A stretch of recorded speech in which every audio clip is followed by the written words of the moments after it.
welcome to RICO 12. I'm excited this week. We pre-recorded a special meeting with Sid K, who was a previous guest on RICO 12. And in this recording, Sid goes through and really does a deep dive into the history of early AA, what is commonly known as the flying blind period. It's the period between 1935 and 1939. Now, 1939 is when the big book came out. It's when the 12 steps were kind of made public and everything. So Sid goes into a deep dive in that 4-year period and digs really well into where the 12 steps came from, where AA came from, the sources, including the Oxford group and a whole lot of sources within that. Now, if you're listening to this in podcast format on Apple Podcasts or wherever you may listen to on your podcasts, I would recommend that you go check us out on YouTube, and the link to that would be in the show notes here. This is a presentation. Sid does a PowerPoint presentation with lots of resources, lots of additional information that is just as well. It's actually better watched than just listened to. You can actually see things, maybe take some notes based on visuals and enjoy it. But it's up on YouTube here, and you can go and watch it there. Now, let me just introduce myself a little bit here. My name is Justin. I am a recovering addict. Date of sobriety is June 19th, 2015. I'm the host of the RICO 12 Speaker Meeting podcast, and this is the 129th meeting of RICO 12. Now, we're doing things a little bit differently during this next month and a half, where we aren't doing the live speaker meetings, and this is the second of those weeks that will be done this way. I'm taking this time with family and enjoying my Fridays with them, but we will be back the week of January 6th, the first week of 2023, back to live sessions, and it's already booked out into May. So we've got live speaker meetings booked every Friday at noon Central Time, starting January 6th through May. And if you want to get in and be a speaker later on in the year, I'd be happy to make that happen. Anyways, let's jump into Sid's stuff here. I will read a little bit about him, and then we will get started with this recording. Okay, so here's a little bit about Sid. Sid was also a previous guest on RICO 12 on meeting number 107, in which he spoke on living a surrendered life. Now, here's his bio. Sid is a grateful, recovered addict living in Cincinnati, Ohio. He was brought into recovery from drug and alcohol addiction in 2015 at the age of 18 and has since sought to bring God into every area of his life to live happily and usefully whole, free from all addiction. He is also the founder of the Pioneer Program Research Group, which seeks to conduct unbiased, fact-based research into the program of action undertaken by the early members of Alcoholics Anonymous from 1935 through 1939. Their mission is to conduct and share this research, making it free and accessible for all, in hopes that they may one day better see and pass along an authentic representation of how the pioneers practiced their recovery program. And really, this presentation is deep into that. So I'm really excited here to turn this over to Sid, and we have a little bit of Q&A during this process, but really this is a presentation on that history, that early 1935 through 1939 time period. So here we go. Excited to get this going. Hey everybody, my name is Sid. I'm really grateful to be here. Thank you, Justin, for having me on to give this presentation. I do just want to say I'm not an AA archivist or archivist for any 12-step fellowship. I'm not in any authority position, and I'm not I don't represent any AA history in any official way. I wouldn't say I'm a historian.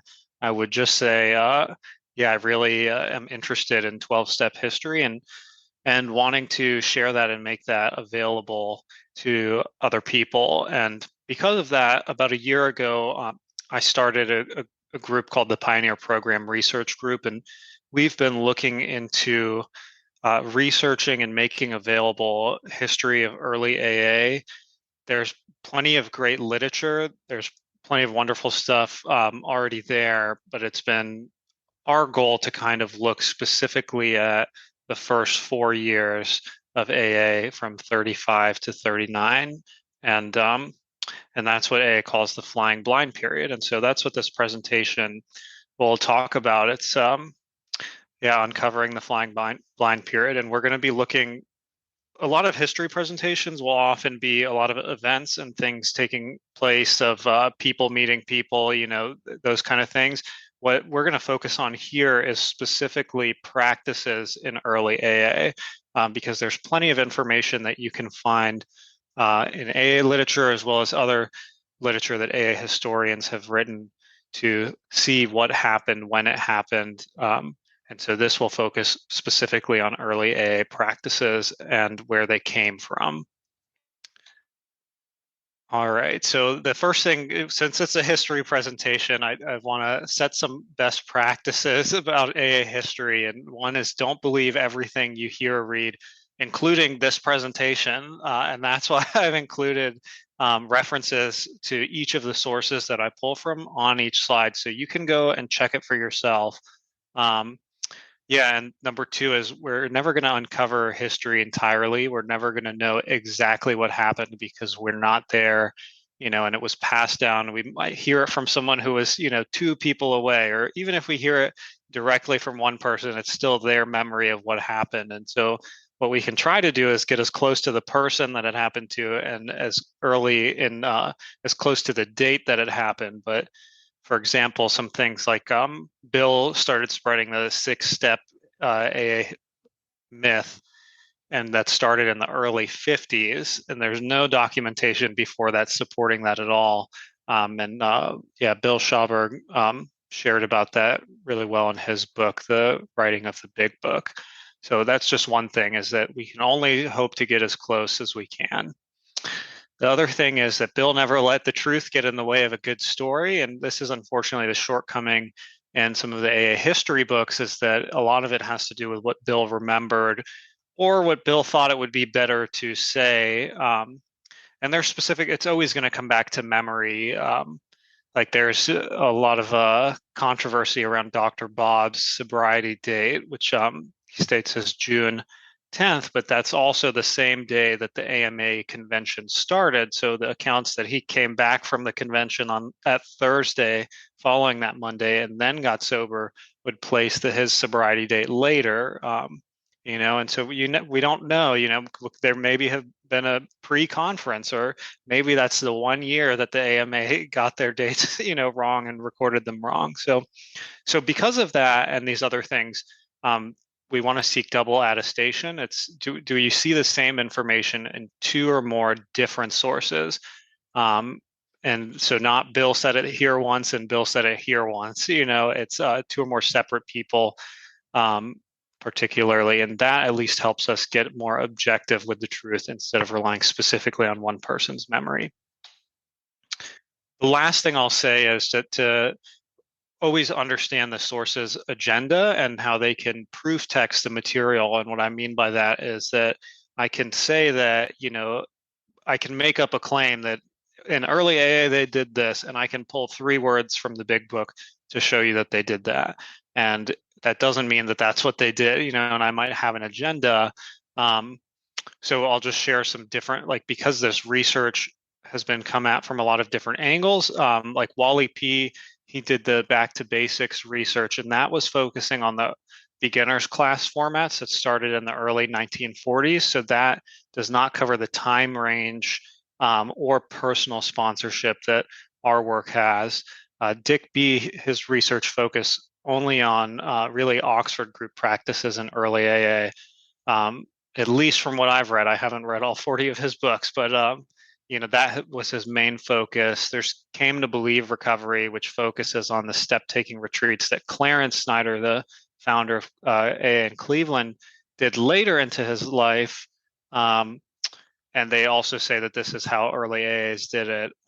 So here we have 3 different people saying 3 different ways on how it was in early AA.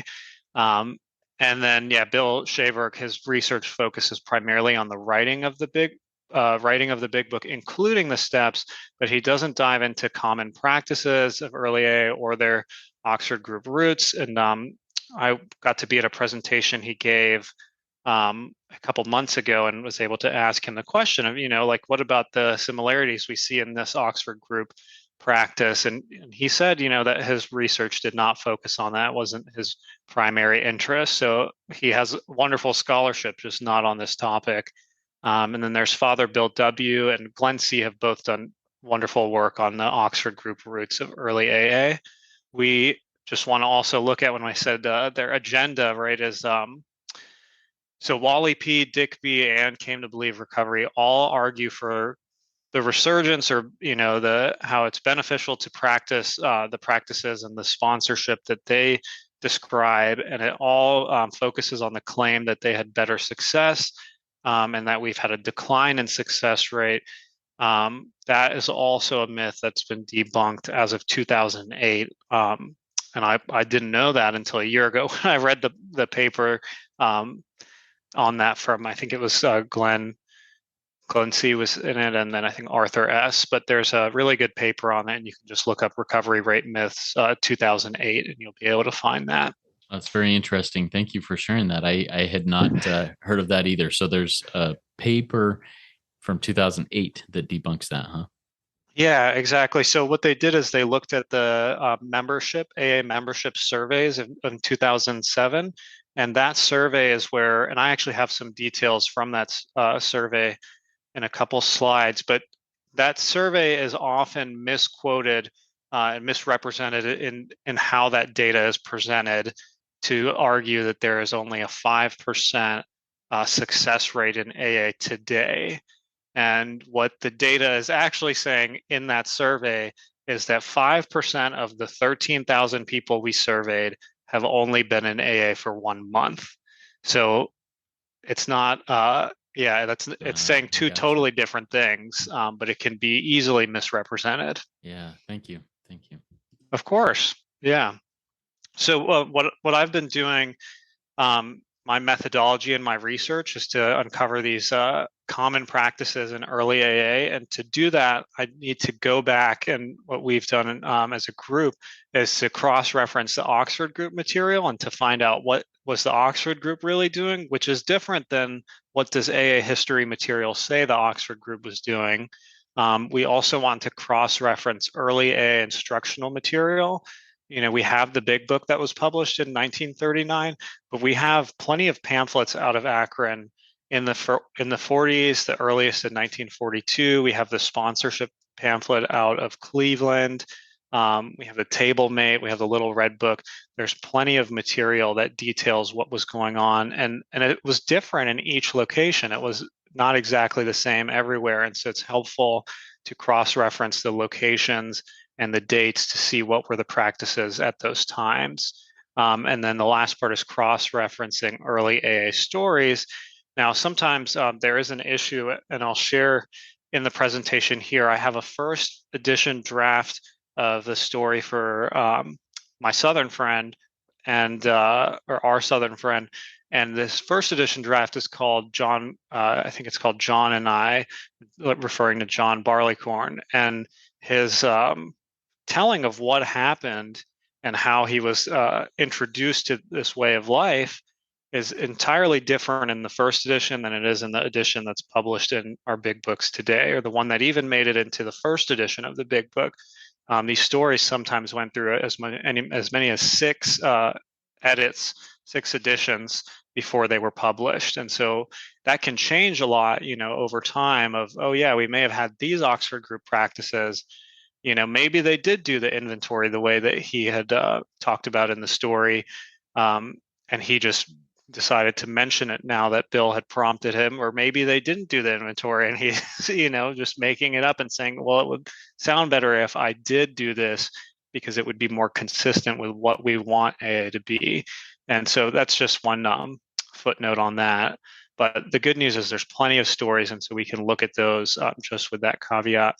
And then by looking at all this material, we can look for common elements to see what are these things and similar that are going on over Oxford group material and early AA instructional material and early AA stories. So before I get into those practices, I'm just going to talk briefly about some of the common AA myths, and some of them are related here. So the first myth is that the Oxford group has 6 steps. The second is that Oxford group had no steps. The third is that there was one word of mouth program in early AA. 4, the pioneers of AA worked the steps exactly how they are written in the big book. 5, AA has lost its recovery rate. So, and I'll just go through these pretty quickly. So the first 2, that they had no steps or they had 6 steps, well, they had multiple programs depending on what literature you look at. The 5 C's of soul surgery, 4 practical spiritual activities, the 5 procedures, and the 6 assumptions as well. We'll cover those later in the presentation. But there were no 6 steps. That myth comes from the 6 steps in the big book in Earl Treat's story. And that story was written after, I think it was written in the 50s, and it was after Bill had started the 6-step myth. And then also that there was one word of mouth program. There were multiple different versions of the word of mouth program. Bill had a different 6 steps or 4 steps, and Dr. Bob had 6. Hank Parkhurst, who helped Bill write the big book, he had 4 steps. Father Ed Dowling, he had, there's different versions. There was no universal set being followed until it was written and published in the big book in 1939. Okay, and then the pioneers of AA worked the steps exactly how they're written in the big book. So the steps were written in 1938, December 1938. Bill was unsure exactly what to write, so he postponed writing chapters 5 and 6 until last. Those were the last 2 chapters he wrote, and that's where the majority of the steps in the big book come from in AA literature. And it's not possible that that's what they did, since that none of that was there, and it's and based on the other research that's been done, it's very unlikely that that they would have had anything. And that's a pretty clear claim that we can say, is that there were no 12 steps. There were no steps until December 1938. They were really a lot also testing out what worked and what didn't work, and they knew that there were a couple things that worked for sure from the Oxford group, and we'll talk about those too. And then AA has lost its recovery rate. This is extremely difficult to prove statistically. You can't, it's not an objective experiment of what does successful mean. What does of those who really tried our methods, 50% sobered at once, 25. So there's rates that usually go from that 50% to 70%. And then we see rates like 90% and 93 in Cleveland. But there's really no way, like it wasn't an experiment that they did where we could see and what it meant. The other main thing, 2 things that I'll say, is that contemporary AA does not practice qualifying prospects the same way that was done in early AA. And what that meant is that they would, we're not throwing anybody out, whereas in early AA, you couldn't come to the program until, you couldn't come to the fellowship before the program. You had to have already, in some sources, that you should have already had made a surrender, a 3rd step or 7th-step surrender, which they didn't have those steps, but you should have made a surrender. And there's other sources that say you should have already been on your amends. So just imagine today if anybody who came into AA, was already on their amends, already had a sponsor and was already on their amends. And then we could say, oh yeah, the success, looks much different. And so that would be quite a bit different. yeah, definitely. And, we've opened it up a lot, and it's opened up to a lot of different fellowships as well because of that. And it's become more accessible. So, it's not I'm not here to argue for, hey, we need to go back to the way things were then, but what can we learn from what they were doing then?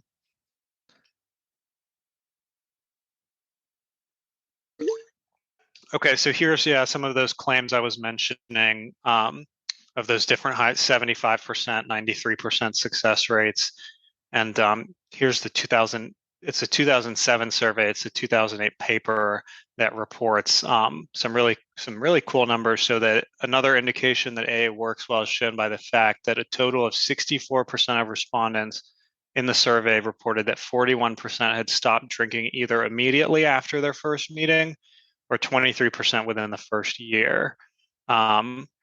So those are really good numbers there. And then 50% of those AAs who have been sober for 3 months will continue staying sober to at least the 12-month mark is one other metric that they had there. And then we see, in that survey, and I think they sent it to 13,000 people, or that's the respondents they had.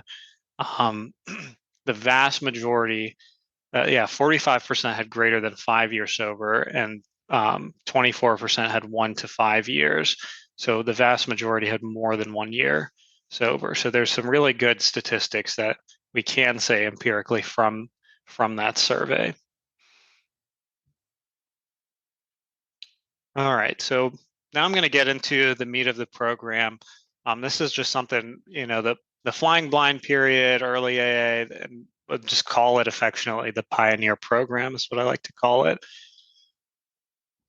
So one way to summarize the Pioneer Program is that there were really 6 practices that we'll cover here in this presentation, but 6 main practices.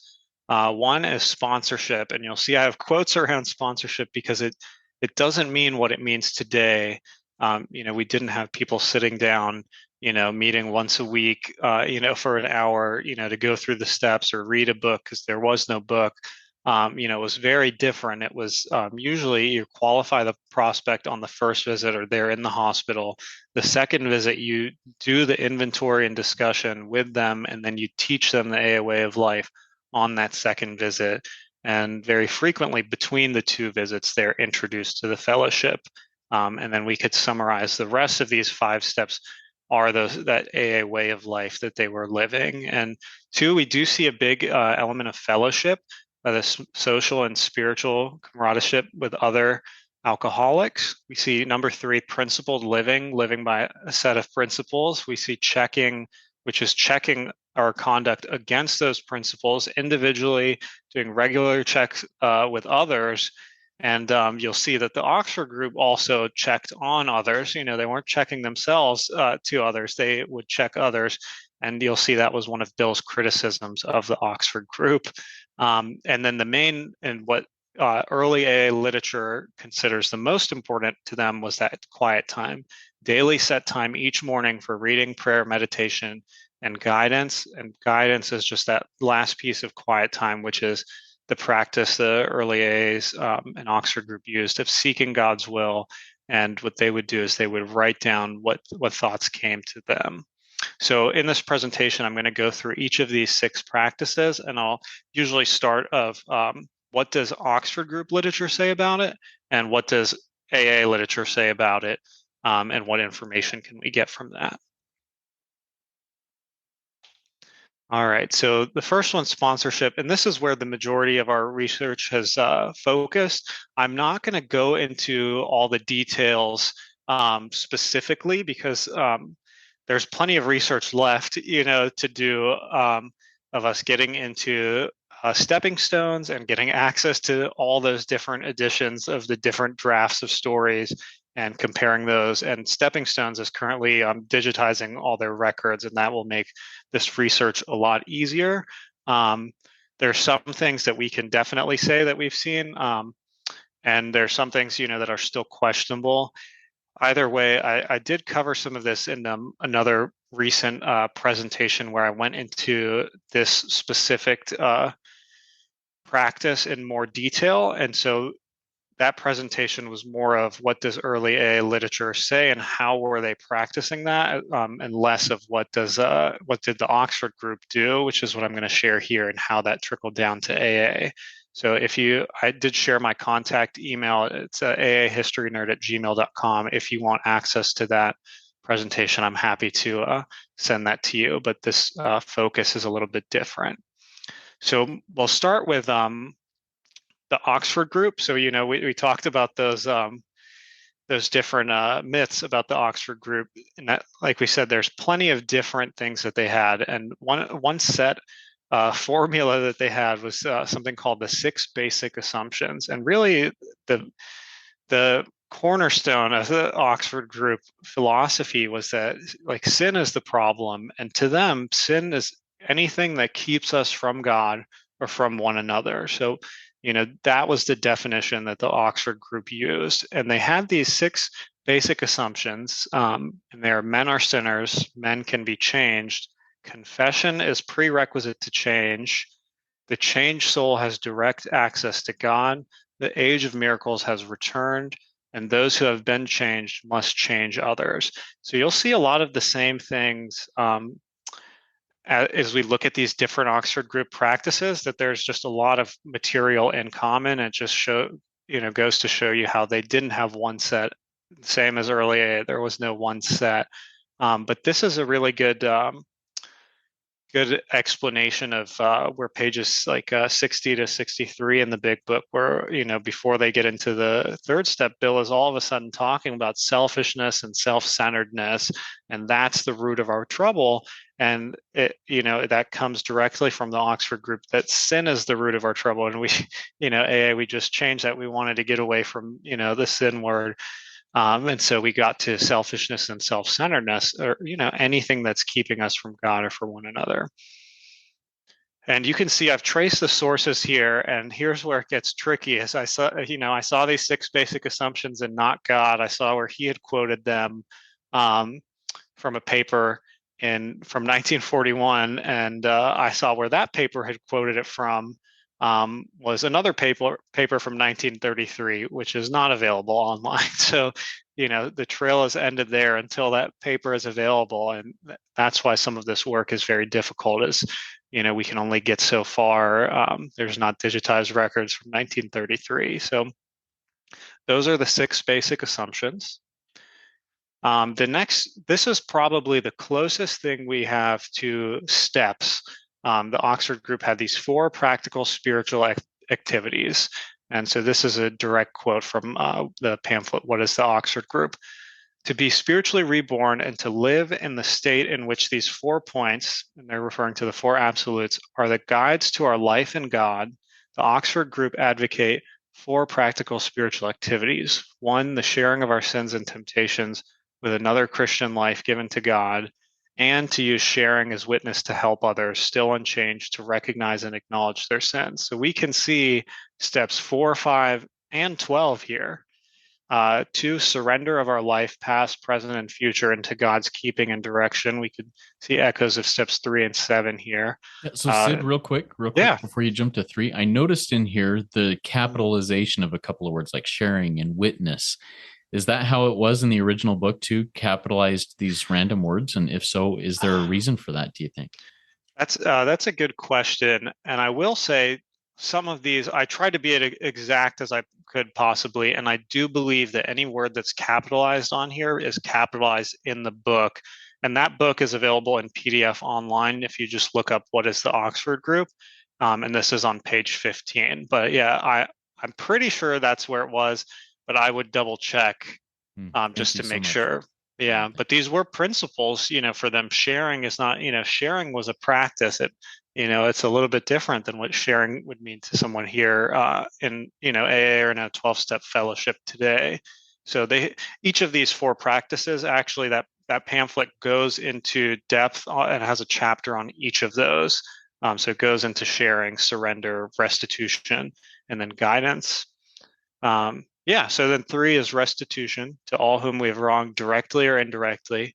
4 is listening to, accepting, and relying on God's guidance and carrying it out in everything we do and say, great and small. So we can see, 8 and 9 and 3, and we can see step 11 coming from 4.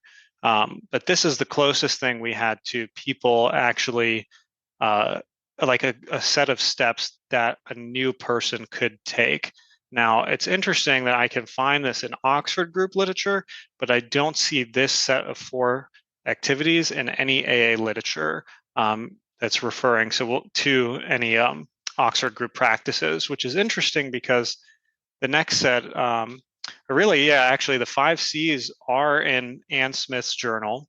They appear also in Dr. Bob and the Good Old Timers. So we do see reference to these. Now, these 5 C's are a little bit different than those 4 practical spiritual activities we just shared. One, they're an earlier material. We can source these from 1919 instead of 1933. And it's less about what the new person would do, and it's more about what would the sponsor do. And the word sponsor wasn't around the Oxford group. They might call themselves soul surgeon or life changer, things like that. And so what they would do to help change someone else, which goes back to those 6 basic assumptions. So here we have five steps here. Confidence, which is the establishment of rapport with the person to be changed. Confession is admission of our sins. Under guidance, we're not just telling everything, it's under guidance, the practice that we'll talk about in detail. And this quote comes from Ann Smith's journal, which is a funny quote, of, hey, just don't go share everything. Just make sure that's what God wants you to share. So admission of the soul surgeon sins to the person to be changed in order to encourage the prospect to do the same. And through that confession, right, then the prospect might open up. Now, number 3 is conviction. And that's where confession leading the prospect to awareness of one's sinfulness and bring the person to be changed to a decision of surrender. So this is really where you can see that, why is there such little written about step 6 and 7 in the big book, is because conviction and conversion was not something we did. It was really something that happened to us and was done to us. And so, conviction, the soul surgeon's job was to help them see how they were separated from God and their need for God. And then that would lead to a conversion where the prospect would give oneself to God. You might call this the decision or the surrender.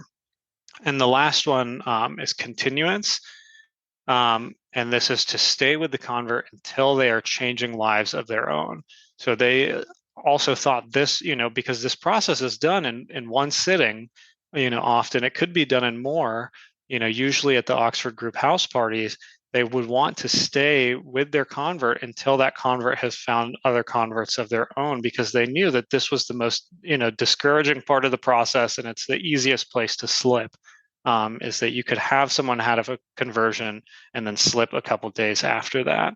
So we do know that Dr. Bob had seen this set of 5 C's. We don't know about the 6 assumptions, and we don't know about the 4 practical spiritual activities, but we do know that Ann Smith had this in her journal, and you can find the PDF scanning of that online as well.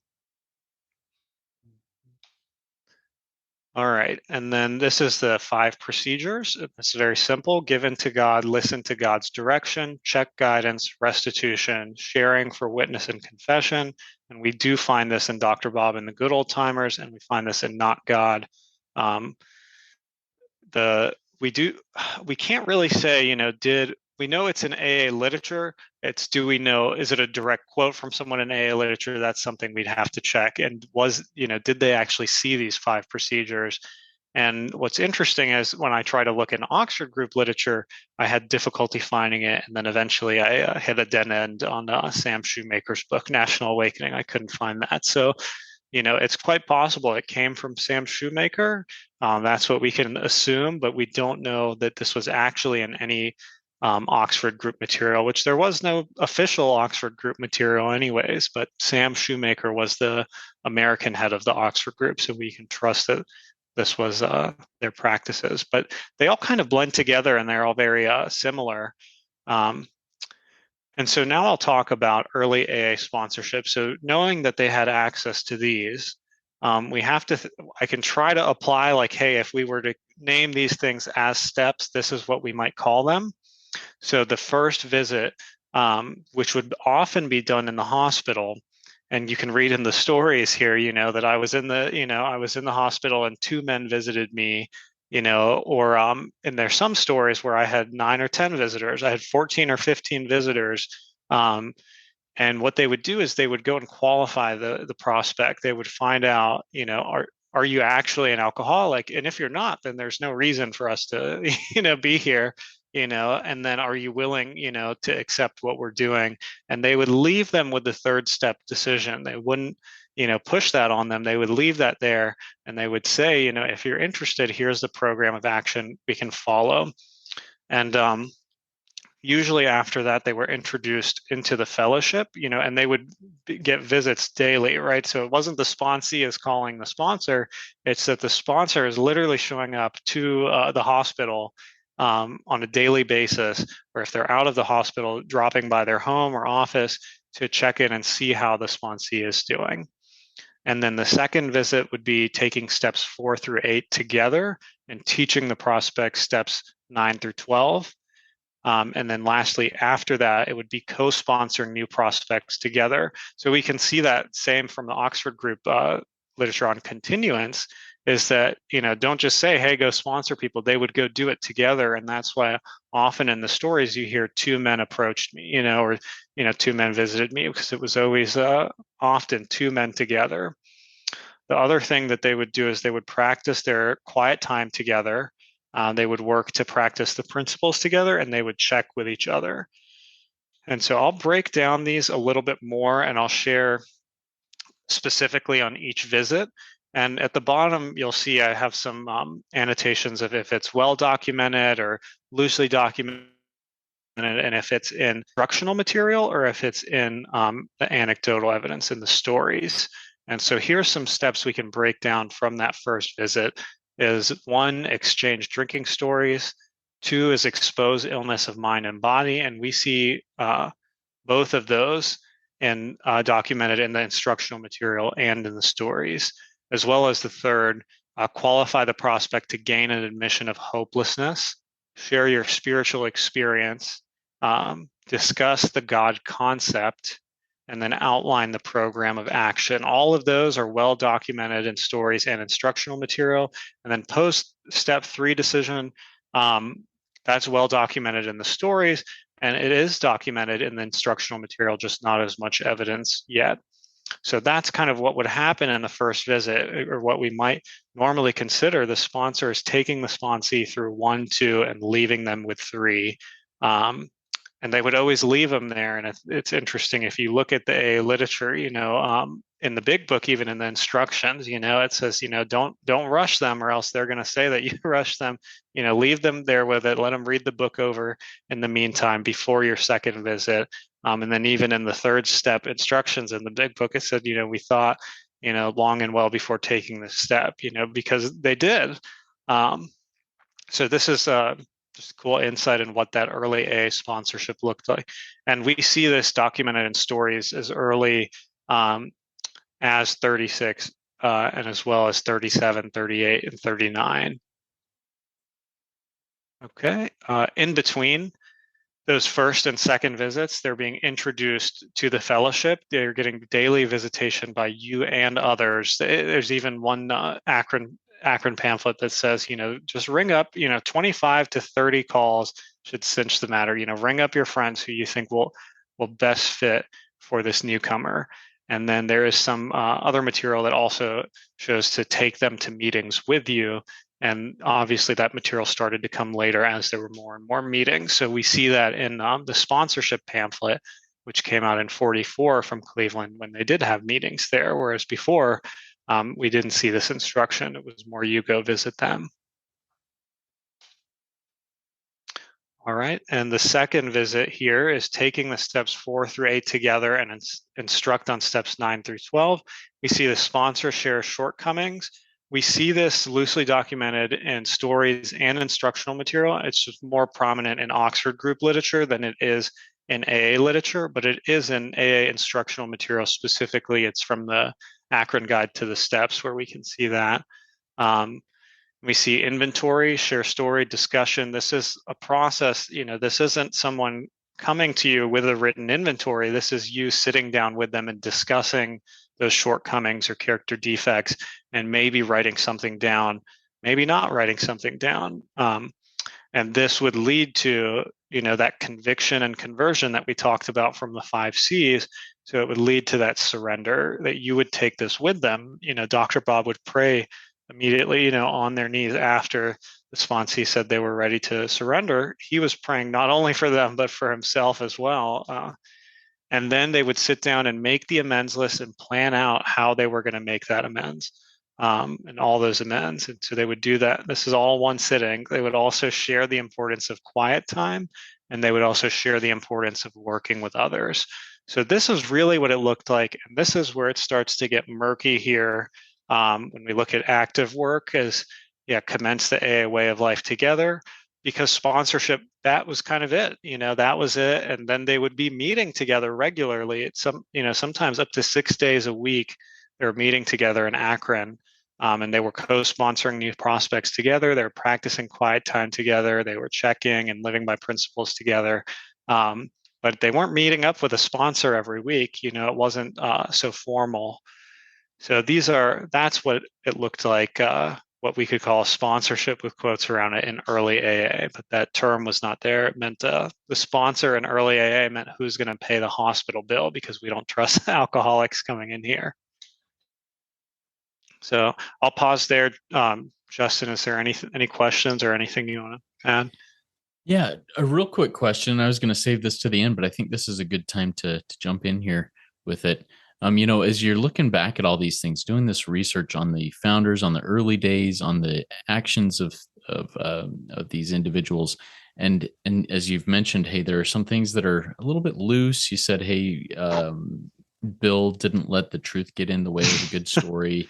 Does that knowledge in your own recovery walk, or does that information make you less of a, I don't know, of a believer, to put it that way, in this recovery way of life, or does that does that affect you in any way? Yeah, that's a really good question. And yeah, I think what I've heard, yeah, through this research, right, I see the humanness, right? Because it's on, when we think about just these AA myths, right, it seems so, divine and divine providence, these two things had to occur this way. And we still see that when we look at this stuff, right? Is that, if this event didn't happen, we wouldn't have AA today. I think what this helps me with, in my own personal recovery walk, is that it makes me more, I think, less so rigid and hey, there was a right way to do this. And if I don't do it that way, then I'm not going to stay sober. I'm not going to be happy. And it really frees me up to know that, hey, they really didn't know what they were doing. They had some stuff, the vast majority of stuff passed down from the Oxford group. They knew that stuff worked, but they were really testing it out. And it shows the camaraderie they had and their dependence and faith upon God and upon each other. And to me, that actually strengthens me. I think it's helpful to have that, humanity, to see, oh, here's where Bill lied, and, things like that. And it just makes, it makes those people more, more human and less, less godlike to me. And it makes it, oh, okay, this could have been me, it could have been, a couple of guys, with 4 years sober, two guys with 3 or 4 years sober sitting around writing this book, hoping that it would help some people and hoping that they were going to make a lot of money on it, And so, right. It just shows, yeah, I get being there at 3 or 4 years sober. Yeah. And I really appreciate that too, because as I've thought about this, both, in recovery, in, my faith walk or anything like that, those humans from the past who were trying their best to connect with the God of their understanding and do God's will, were human just like me. And if someone like that can do something that can change an individual or make a movement happen, why can't God do that through me? Not that I'm looking to do that, but it makes me, gives me hope, I think. Yeah. So yeah, thank you. Yeah, I agree. Yeah. Yeah. All right. Well, I'm going to move on to the next common practice that we find in early AA and in the Oxford group. And I would say it's interesting here when we talk about fellowship. It's such a big deal in 12-step fellowships today. I mean, it's called fellowship, but the actual activity of fellowshipping, it really seems that it was much more important to early AA than it was to the Oxford group. So when we think about the Oxford group, we have to remember it wasn't always called the Oxford group. It started out as a first century Christian fellowship, um, and in the early 20th century. And it was really a fellowship of surrendered people. It was similar to early AA in that they had a way of life that they were practicing. And because of that, they were able to fellowship with each other, right? And that's what it was in early AA. They had a program or some loose instructions, and loose guidelines on what they were practicing, and that brought them into fellowship with other people. And so here's some quotes. This is the first one is from For Sinners Only, which some people have called in the past the Oxford Group basic text. So it says they were not an organization, for there was no membership, not a sect, for they were interdenominational, not really a new movement, for they were but a continuation of early Christian fellowship, not a church, but aiming at an inner spiritual fellowship in all churches. And then from the 8 points of the Oxford Group, it says one of the greatest things the Oxford Group movement is doing is to make fellowship possible. Everywhere there are these happy people who have come into the comradeship of a world adventure. So it wasn't so much of, hey, you need fellowship.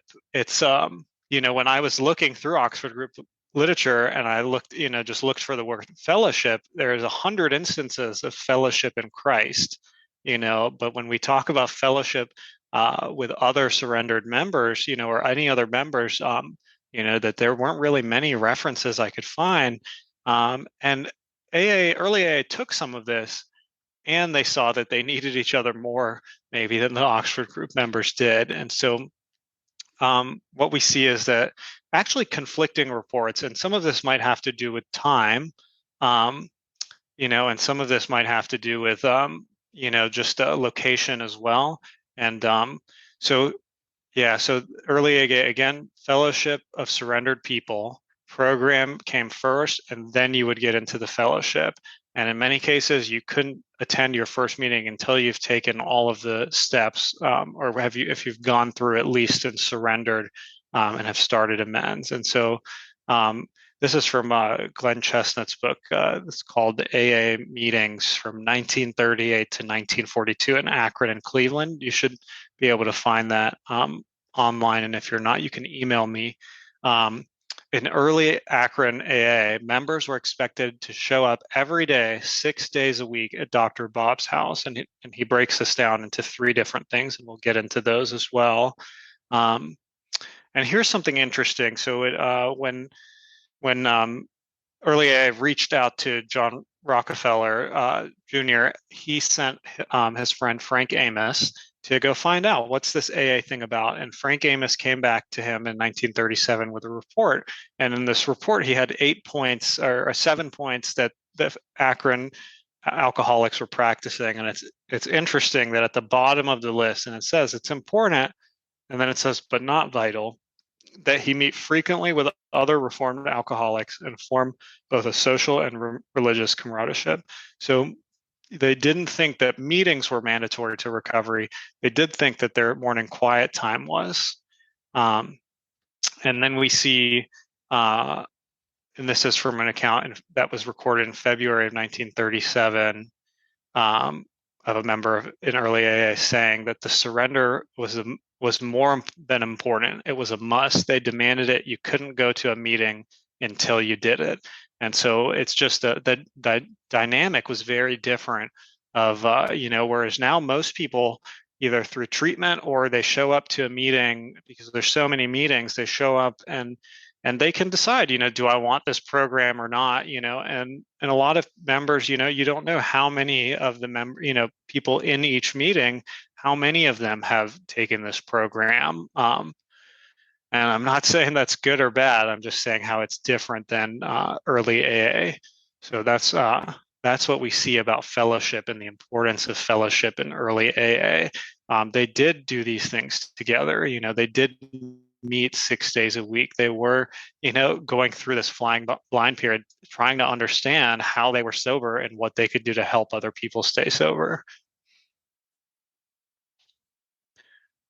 All right, so this is one aspect I was excited to cover as I found this was principled living, because it's talked about in our 12 steps, right? Practice these principles in all our affairs, and then the question arises, what principles? And some people might say, well, the 12 steps, and I guess someone could argue that those are principles, but early AAs and the Oxford group were much more objective than that.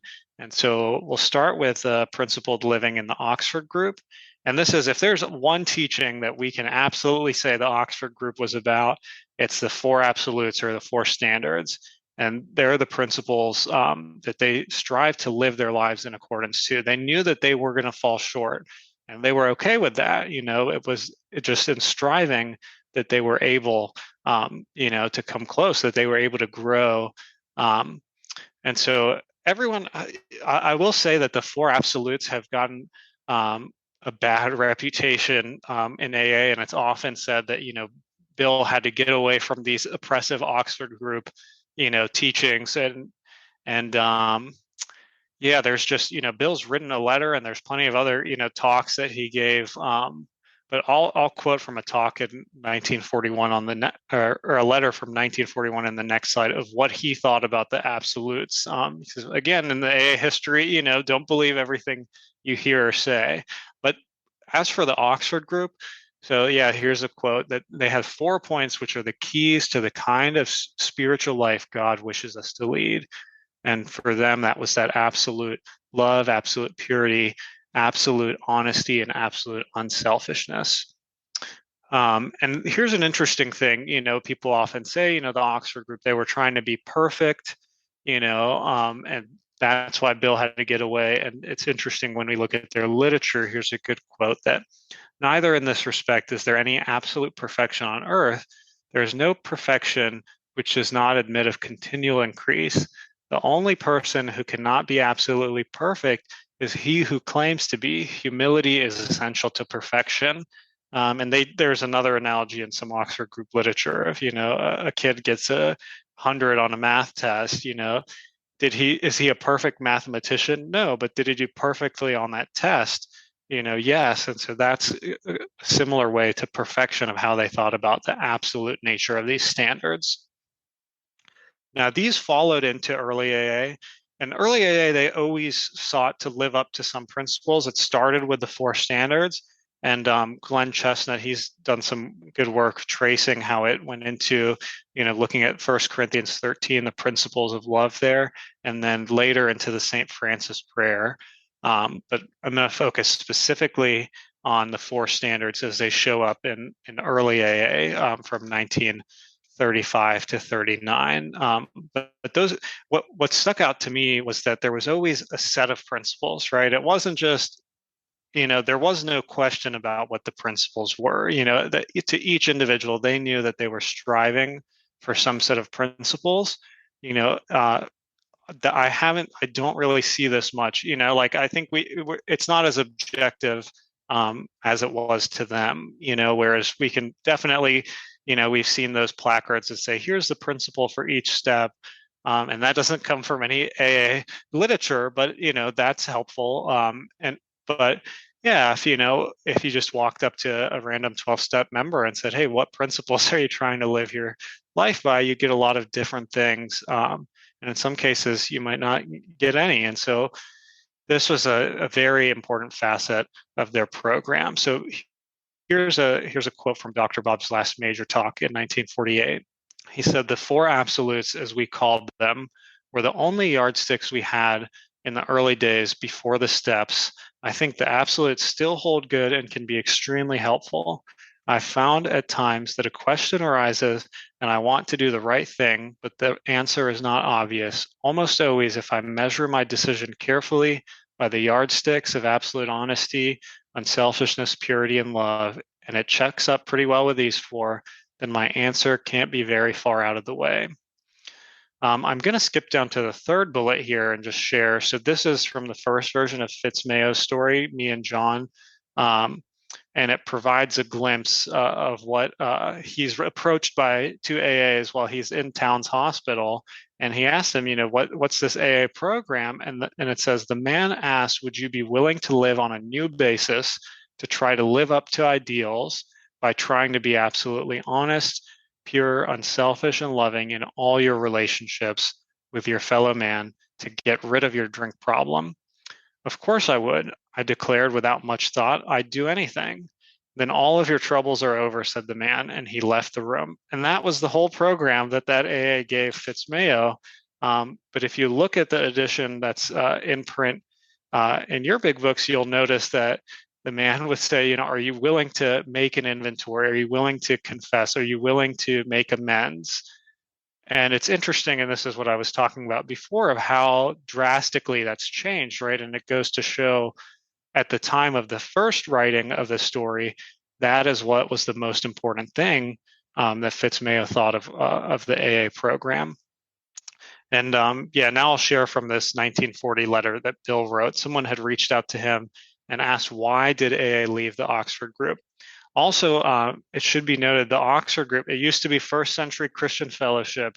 Then it changed to the Oxford group. And then in 39, it went on an entirely different basis and became the Moral Rearmament, the MRA. And then I believe it was 91 is when they changed to the Initiatives for Change. And the Initiatives for Change is still around. So you'll often hear, the Oxford group is no more because they didn't have a primary purpose or, whatever myth. But they did change their purpose and they did change their name. So yeah, the Initiatives for Change are still around, but it's not anything like the Oxford group was up until 1939. And so and Bill had to distance AA from the Oxford group just as the Oxford group changed to the Moral Rearmament, because their primary purpose changed from helping people get in touch with God and to live God-centered lives, and to see what was God's plan for their lives, and it changed to helping nations. And so it very much changed. But this is what Bill had to say. He said, the principles of honesty, purity, unselfishness, and love are as much of a goal for AA members and are as much practiced by them as by any other group of people. Yet we have found that when the word absolute was put in front of these attributes, they either turned people away by the hundreds or gave a temporary spiritual inflation leading in collapse. And you can find a copy of this letter, and he goes through, I think, 8 points of what he didn't like about the Oxford group. Some of those we'll cover later as well. But it shows you that the problem was not with the 4 principles. The problem Bill had was with the word absolute in front of them. And so, and you do see in Oxford group literature, it's not always seen as the 4 standards. It's 4 absolutes. Sometimes it's the 4 standards. And so, what this means to me is that, hey, these are still good principles to strive for, that maybe we should have the courage to strive for them and the grace to fall short, and accept that we're going to fall short. But we can see that they were very important in early AA. And at least to have any set of principles was extremely important. So this one kind of leads right into the next one. And in fact, I'll use some of the same quotes. So the Oxford group, they advocated for self-examination, or they might call it checking. And it was checking your own conduct, word, deed, and thought against the principles for which they strived. And they did this on an individual daily basis. And that's where, regular inventory comes from. And they did this with others on a regular basis. In fact, like the earliest, your first confession was oftentimes, there's accounts, and find this in your own material. I don't have this sourced here, where they would fold up a piece of paper twice into quarters, and they would just write one of the absolutes on each corner, and then they would see, and how far have I strayed in each of these absolutes. And that was the kind of the 4th step idea. And then it became on a daily basis, where am I falling short of these, and how can I, where did I strive and successfully hit these? So, all right, so this is from the 8 points. The practice of regular self-examination in the light of Christ has proved to be of genuine practical value in our Christian development. So regular self-examination. And And again, just a couple pages later, the group insists on the indispensable necessity of daily checking, that we are absolutely yielded to love in thought, word, and deed.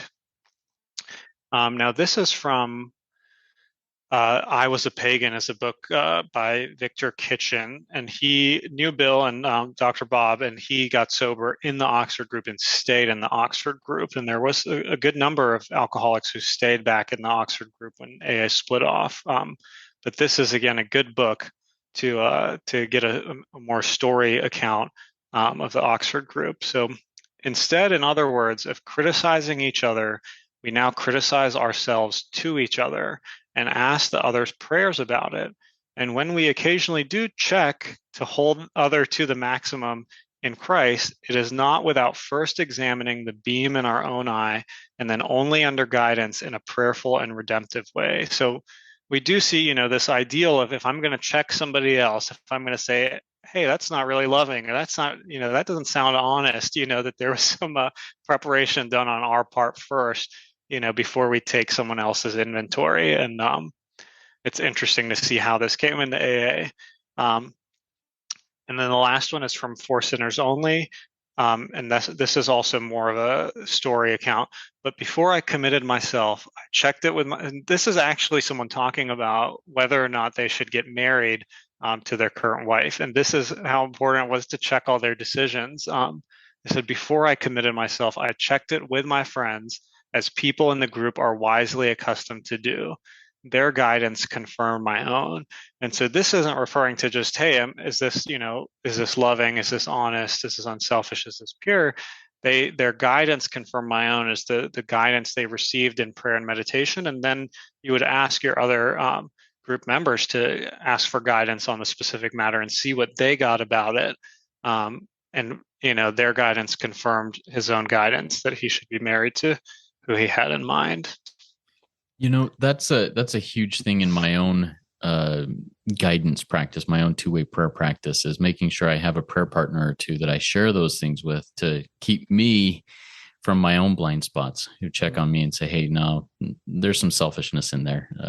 Let's take a look at that one again, and I think that's vital. Yeah, I agree. Yeah, it was, we'll cover this a lot in guidance, but it was first, check what we write down with the four absolutes. And then if it's still unsure, let's check it with somebody else. But before making any major decisions, don't just go off your guidance.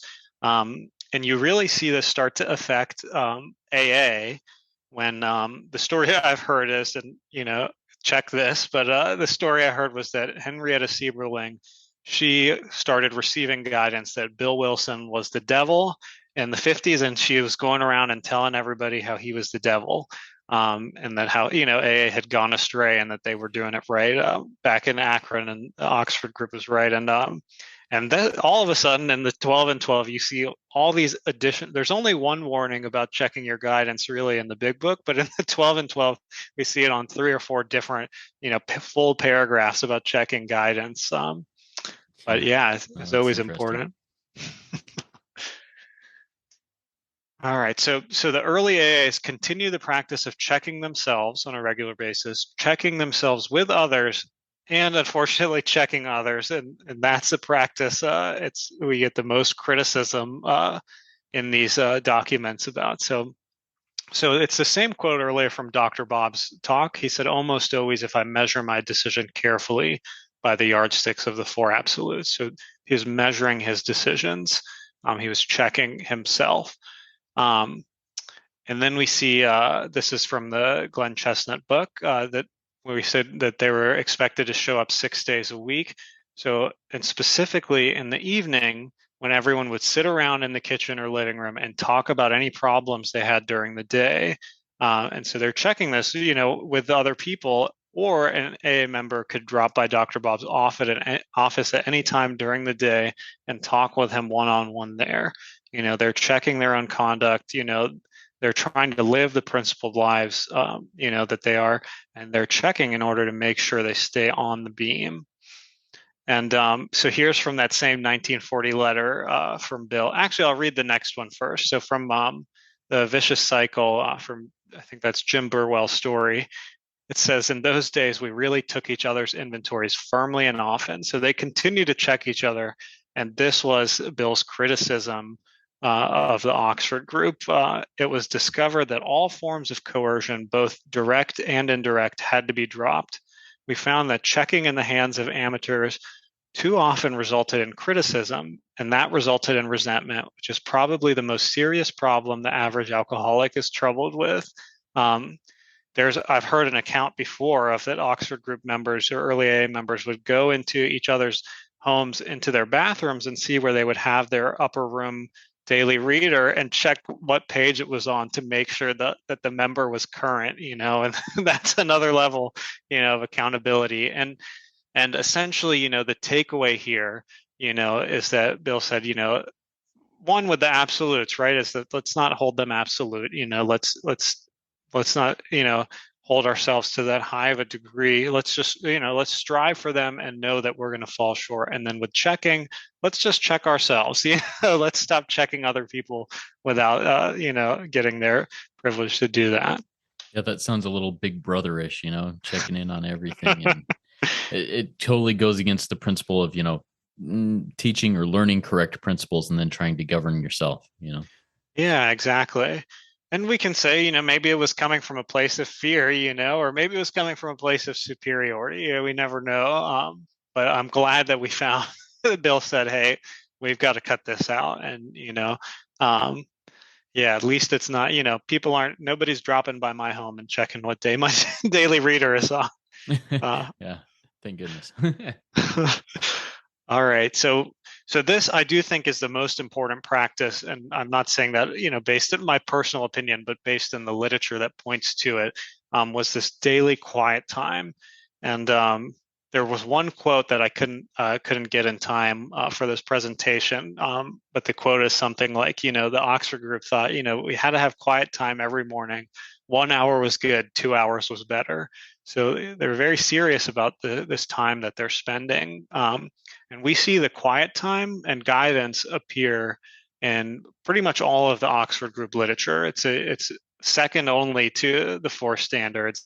So yeah, the daily quiet time for Oxford groupers occurred each morning and each meeting that they would have. So if a Oxford group house party came to your town, often the people who were changed from that house party would start their own groups, and they would hold that weekly group. And the group would start with the quiet time. The meeting would start with prayer and meditation, not just reciting one prayer together, but spending a considerable amount of time there. So let's see, this is from What is the Oxford Group? The quiet time with the Holy Spirit every morning before the daily toil and common round of the world commences will put us in the right key for the day. And this is from the 8 points. One of the most valuable features of the group technique is the quiet time. Each member is urged to devote some time in the early morning to quietness, creating in the silence an atmosphere where one can be susceptible to divine guidance and sensitive to the sway of the Spirit.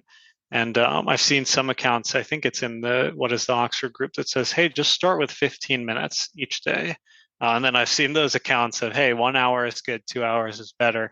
And I could have listed endless quotes, but they're all saying the same thing in Oxford Group literature of how important that daily quiet time is for the surrendered person. And this was pivotal in early AA. It was mandatory to recovery. So this is from Dr. Bob and the Good Old Timers. This is Bill recounting what him and Ann were doing, and Dr. Bob, each morning there was a devotion. After a long silence in which they awaited inspiration and guidance, Ann would read from the Bible.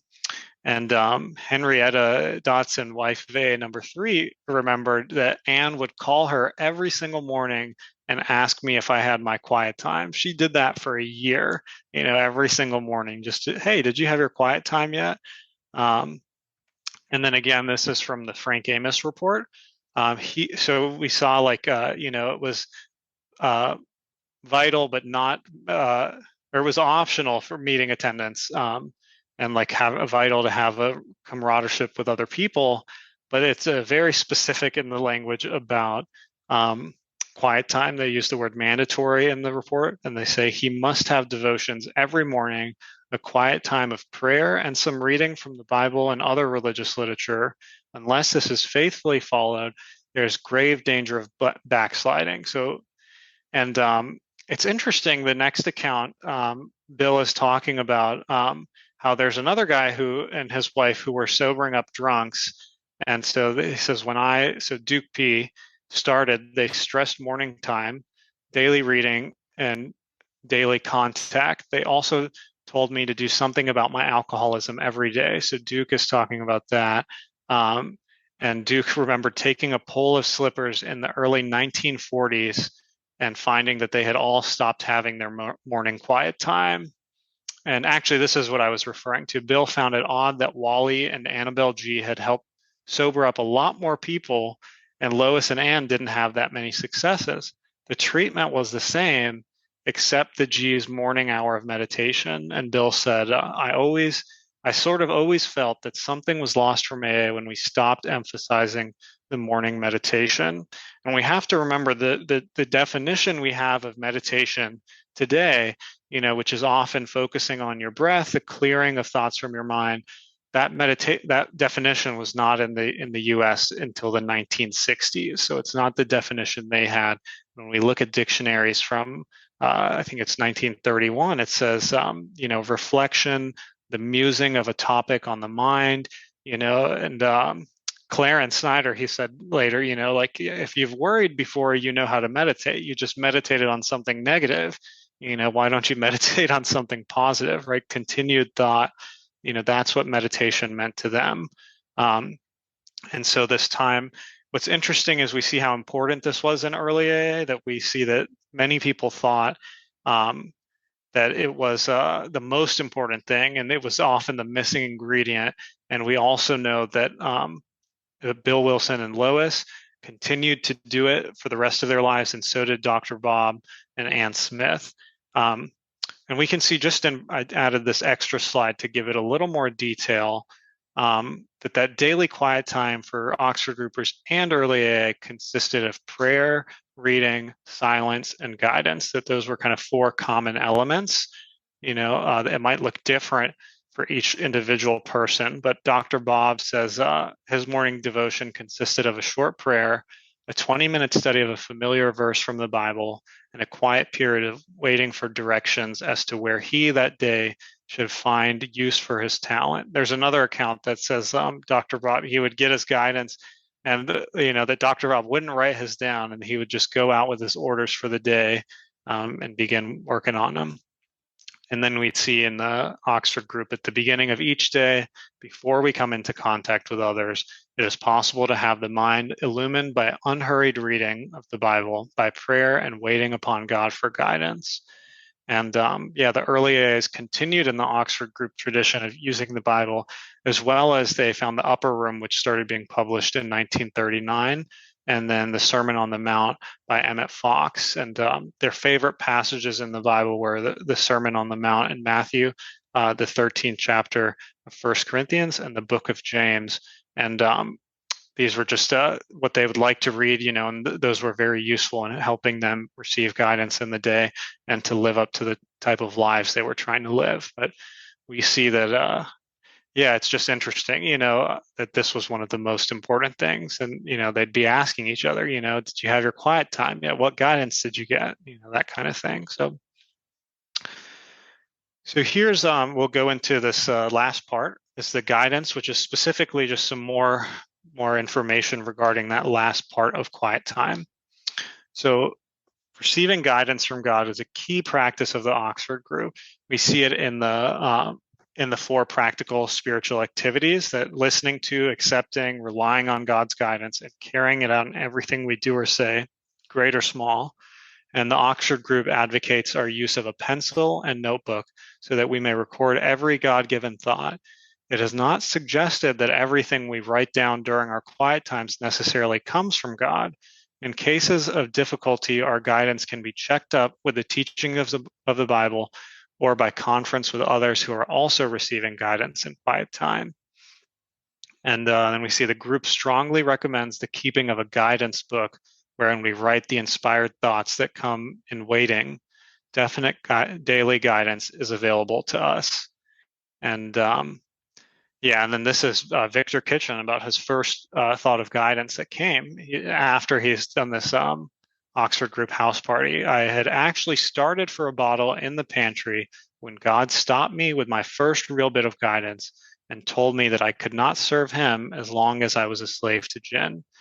So we definitely see that, one, that there was some preparation before receiving guidance, and then they would verify it by checking it up with the Bible, the four absolutes, and then with other people in times where it was questionable. And we see this in early AA as well. I've already read that first quote of receiving guidance. Here's a good one. This is kind of, I try to paste this story, and so this is Henrietta saying, this is before Dr. Bob got sober. She was sitting in quiet time and she asked God, what are we going to do about Bob? And she said, I knew that wasn't my thought. So I called Bob and told him I had guidance for him. This is very important, I said. He came over at 10 in the morning and I told him that my guidance was that he mustn't touch one drop of alcohol. He was very disappointed because he thought guidance would mean seeing somebody or going someplace instead of joining the merrymakers at the bar. Okay. Yeah. So, often your guidance would be who to make restitution to, where to go, who to talk to. And Dr. Bob was disappointed. But she got this guidance, it's very important you stop. And Dr. Bob is pretty much, I already know that, it's how are we going to get there? And so this is where the story connects. Instead of joining, so this is Bill in Akron. He's having trouble. He feels he's going to drink. And he's in the Mayflower Hotel. And instead of joining the merrymakers at the bar, Bill got the guidance to look at the minister's directory in the lobby. And through that, and I think he goes through 3 contacts until he gets to Henrietta, and Henrietta connects him with Dr. Bob. And so those 2 pieces of guidance come together to change Bill and Dr. Bob's life and start AA and all the 12-step fellowships we have today. So here's something from Dr. Bob and the good old timers. This is a guy named Ernie, was saying that the guidance things the groupers had never went down well with the drunks. Maybe it wasn't well explained or explained thoroughly enough. It didn't strike me right from the beginning. He said, it seemed to be getting a little too technical and detailed. Sometimes I felt like we were using a Ouija board. Me and some of the other alkies felt they put these things down on paper and it was their own personal idea for you. But out of respect for T. Henry, which is T. Henry and Clarice Williams, is where they were having the Oxford group meeting every Wednesday night. They say we didn't kick too much.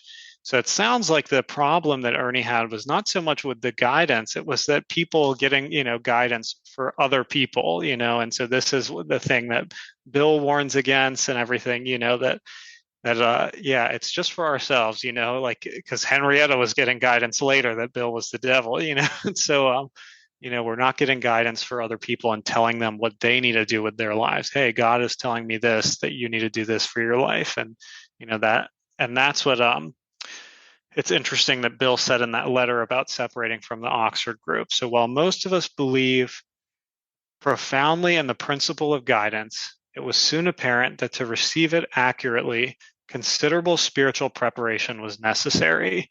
And that may mean, that it's the last part of your quiet time practice. It may mean that, you've been living a surrendered life and that you've changed, you've made amends, that kind of thing.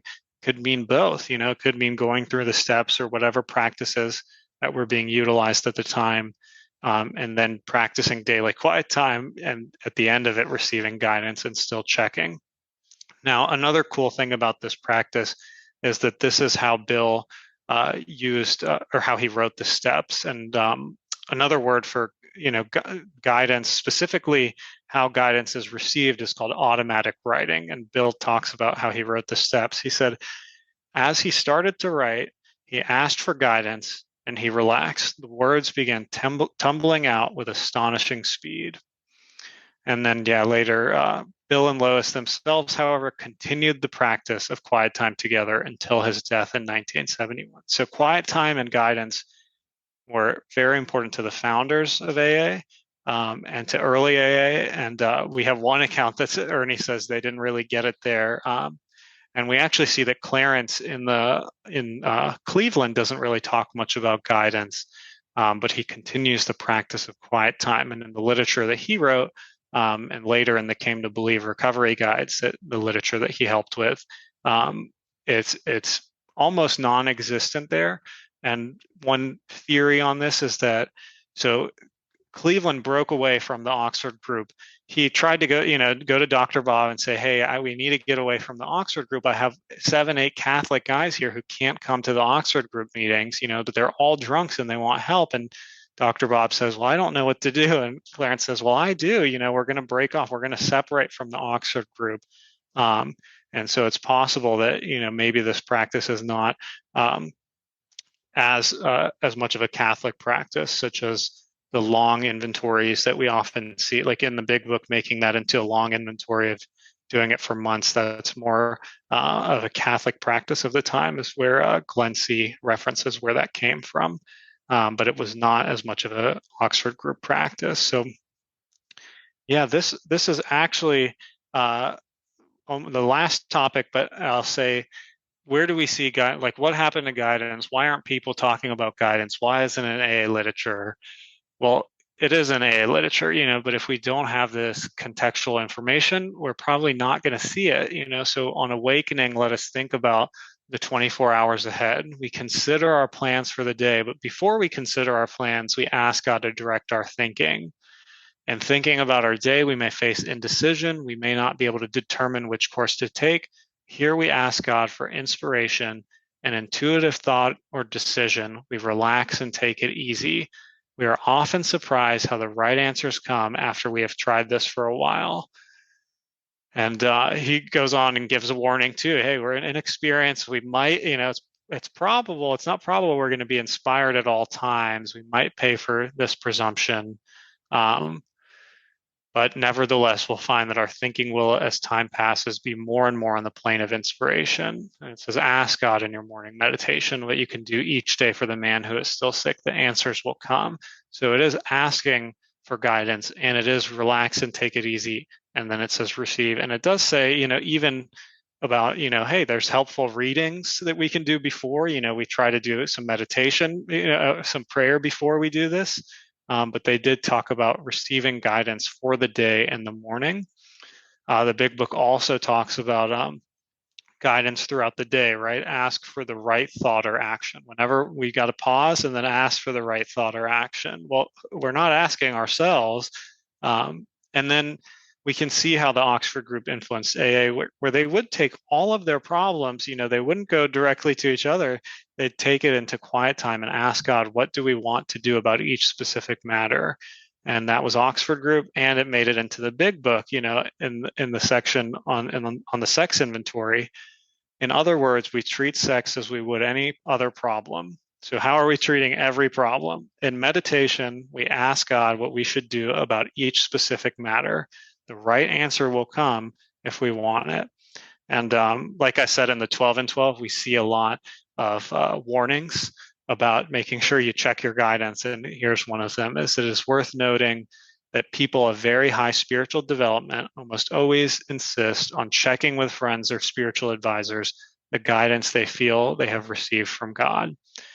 And that's from the 12 and 12. And we also see in the big book, ask your wife, ask your partner to join you, that they would do their quiet times together. They would get their guidance, they might do the readings together. They would get their own individual guidance, and they would share and check it with each other. So I just want to sum up, the 6 practices that we talked about were specifically sponsorship with quotes around it, but it was really helping other people, helping change lives. It was fellowship. It was living by principles, checking out our conduct and trying to live by these principles, and quiet time, daily quiet time, and guidance daily in our quiet time, as well as later on throughout the day when we needed guidance on specific situations. And we can see all 6 of these practices observed in early AA literature, and as well as heavily documented in the Oxford group.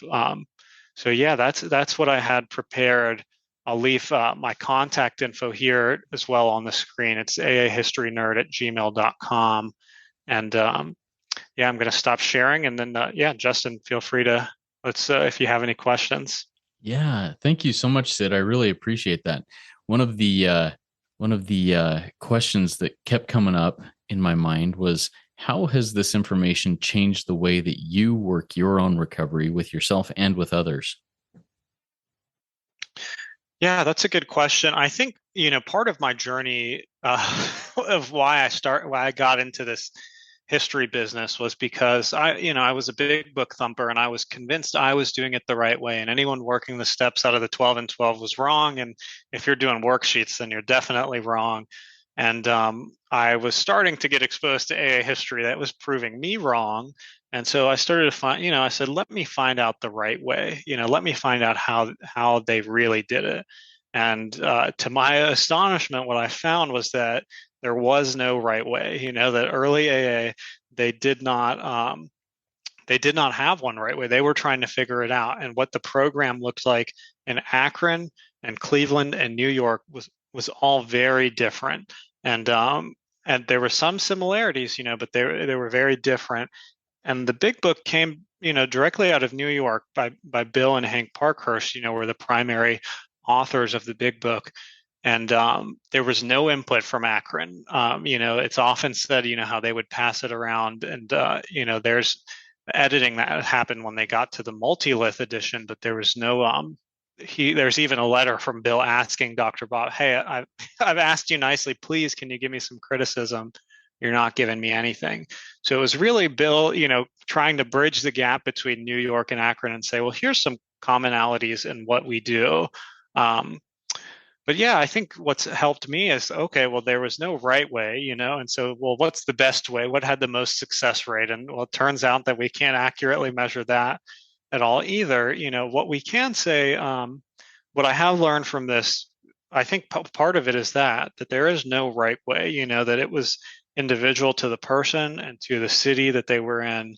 What I do see is that these 6 practices were very important, and it shows me that, to me at least, with the guys that I sponsor, it's not so much about how am I going to get them through the steps and make them have an experience and start sponsoring others. And it's more about, like just exposing them to the whole AA experiment, which for me, I used to think was, oh, you take the steps, and through taking the steps, the spiritual experience happens right at the end, and part of the AA experiment, at least for Dr. Bob and Akron and in New York, Sam Shoemaker from the Oxford group called it the experiment of faith, or the hypothesis of faith. It didn't matter what you believed, it mattered what you did, like act as if you believe, live a life, surrendered life, and see what happens. And that, to me, is I should be practicing daily quiet time and see what happens.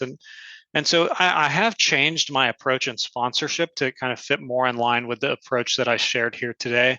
And what I've found is that the same people who aren't going to write their own 4th step, you can write it for them, but they're probably not going to go out and make amends. They're probably not going to practice daily quiet time every day for 30 days. And to me, and the thing is, like, I can't make that happen for anybody. I don't have the power to help them gain that conviction, to have that conversion experience. That's God's job, not mine.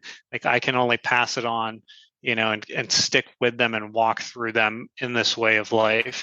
And to me, what's changed with this research, as well as becoming less rigid, is becoming more of, we're walking this together, shoulder to shoulder. It's not, hey, I'm here to teach you the right way, and then you can pass it on to other. It's, hey, look, these practices are exactly the same thing I'm doing. I'm inviting you to join me in doing these and see what happens in your life if it's the same thing that happened in mine. So I think that's kind of how I would answer that question. Thank you. And I love that concept of, and I've heard this said many times in the rooms. Hey, I seek out somebody who has what you want, ask them what they're doing, and do what they're doing, and see if it works for you. And I think that's the concept that you just shared there. Do you have any thoughts on that? No, I think, you said it right. Yeah. And I think the only thing I would add, right, is that like the emphasis was on the sponsor, not the sponsee. So it's not my job to wait, for someone to come up to me and say, "Hey, I want what you have. Can you show me what you're doing?" They're probably not going to know to do that. It's my job to find new people and invite them into this way of life, and to walk them through it and show them that I'm doing that as well, which means sharing my struggles with them, which means, showing them how I'm trying to live a principled life and how I'm falling short, and, inviting them to do quiet time with me. Not just saying, "Oh, if you were willing, you'd do this stuff." It's no, I'm gonna, let's do it together. And it's okay, it's okay to have doubt, and it's okay to not be willing. Let's find, let's just test it out and see. I always say, hey, just try this experiment for 30 days. Like, we go through the first 2 visits, you start making amends, practice quiet time for 30 days, come with me to help take another guy through the steps. If you're not satisfied in 30 days, like, if a change hasn't happened by doing that, that's fine. Like, let's find someone who's going to be able to help you in a way that I can't, because I'm not going to, there's no right way. So I can't even say that this is the best way to do it. And when you said, "Hey, practice quiet time with me," what does that look like to you? Is that, "Hey, I'm sitting down with you every morning, whether it'll be over the phone or in person or over Zoom, and doing this together," or just checking with each other on our quiet time practice? Yeah, it can be both. I had a group that was running for about 6 months, where it was me and a couple of my sponsees who would meet. And this is back about 2 years ago, where we would meet every morning and we would do the entire quiet time together. So we'd sit on the Zoom call from 6 a.m. to 7 a.m. and we would go through reading the same thing, doing our individual prayer, and then taking our own time to ask God for guidance and then share that guidance with each other. And then we would go out into the day. I've also done it in ways of where we just send the guidance to each other. I've done it in ways of where, once a week when we meet, let's just go over any notable guidance or any guidance that you fell short of, or, things like that. But I've just found it extremely helpful to sit down and do the whole practice together if we're able to, just because there's nothing like it. Yeah, thank you so much, Sid. Before we close out, are there any other final words of wisdom or any wrap up that you want to do? No words of wisdom here. I just want to say, if anyone wants to talk with me about my personal journey, about this AA history work, you can reach me at AA history lover or AA history nerd at gmail.com. And yeah, I'm happy to answer any questions. If you want the sources or any documents, or the link to this presentation or anything, you can just email me as well. And I'm happy to email you the PDFs that I have, as well as point you in the direction of any books that you can acquire. So yeah, I'm just happy to be helpful in any way that I can. So yeah, thanks for having me on here, Justin, and allowing me to share some of this information. Awesome. Thank you so much, Sid. We'll talk soon. Well, there you have it. That was Sid, and that was some pretty good stuff. I hope you got a lot out of it. I got a ton out of it when I was sitting down just listening and watching that with him as he shared that live with me, and I'm grateful that he did that. Thank you again, Sid. So, starting next week, which will be the month of December, we're going to do a really cool thing during the month of December, and I'm going to give you a little background on that before closing this out. So before starting the RICO 12 weekly speaker meeting podcast in 2020, on June 19th of 2020, it was my sobriety date anniversary, I did a previous podcast called Journey Through Life. And the premise of that podcast was ordinary people with extraordinary stories. Well, come around close to the end of 2019, my higher power kept kind of nudging me and saying, "Hey, Justin, you need to do a series on the 12 steps of recovery in your podcast." And this podcast was not about addiction. It was not about recovery. It was about real life stories. And some of them did touch on addiction and on recovery, but mostly it was just about people sharing their stories, leaving a legacy for those who come behind them.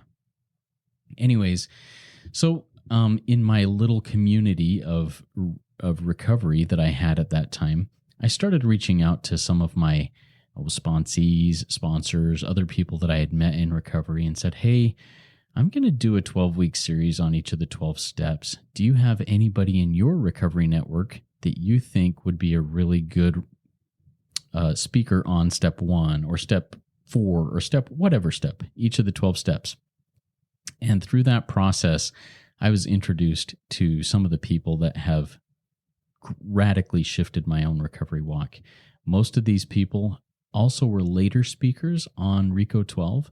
Some of them were not, but most of them were.